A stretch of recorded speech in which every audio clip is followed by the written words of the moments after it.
of myself.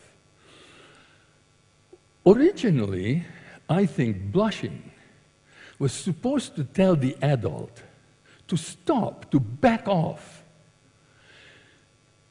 Automatically, because the child is in no position to say to the adult, "You're asking me something impossible."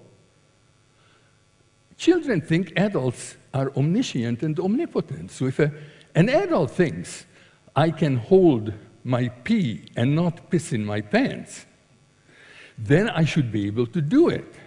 So when I fail to do it, because I don't even know where the muscles are, I think there is something wrong with me.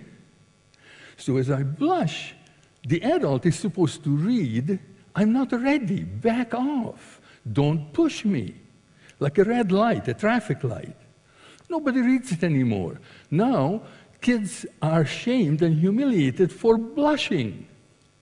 Now, I think that shame to the soul is every bit as painful, if not more so, than a red-hot branding iron to the skin or to the body. And how our learning is arranged is once you put your hand in the flame, you never want to put it in there again. One trial learning. So when a child is shamed and humiliated, the child will avoid any situation where that can happen. So I say the only learning disability that children have is once they have been ashamed, they want to avoid the learning situation. With shame, there is no reparation. When somebody shames you and humiliates you, you want to die or you want to murder. Take revenge. There's no repair. Now, my mother was excellent at shaming me. So when my son was born, I was trying to be careful not to pass on this virus that has come from many generations. That wasn't easy. He spills a glass of water. I feel myself wanting to say, "You clumsy oaf, there you go again. What's the matter with you?" Now that's shaming, because that brings the person, his person, into question. There is something wrong with him. So easy not to do that. So I said to my mother, as I almost channeled her, I said, "Go away." And what I said to my son, "Look at the mess you made. Here is a rag, clean it up." Easy reparation, not one word about him. It's about what he did, and a very clear instruction as to how to repair it. Guilt is easy. Shame is deadly.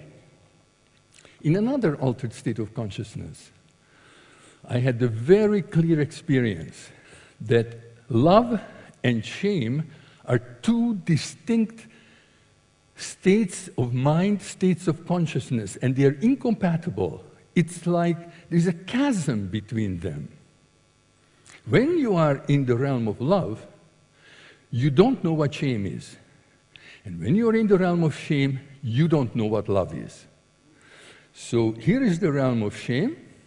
Here I feel cold, I feel isolated, I feel I want to die, I want to hide, I don't want to be seen. It's tough. Over here, in the realm of love, it's warm, it's wonderful, there are no dangers, I'm accepted, I can say anything, I can be candid and spontaneous, no one is going to punish me. I'm accepted, I'm not shunned. Now, over here, if I glimpse at the possibility that I could be there, it takes the courage of lions to even dare to make a step towards there. Why? Because coming out of shame, I am terrified that if I dare to cross into there, I will be rejected. They'll throw me back into where I have come from. So I don't even attempt it. Of course, it's a big mistake, because if I actually get in here, it becomes absolutely clear that's the last thing people do in the realm of love. But when I'm over there, I have no recollection. I don't know that. One of my patients was a Nisga'a chief, First Nations, Canadian, West Coast, very old tribe. He was a carver, his father was a carver, his father's father was a carver. He said, my son, who is about 8 years old, and I are going to carve a totem pole at the Museum of Anthropology. Why don't you come out and see us? I said, sure.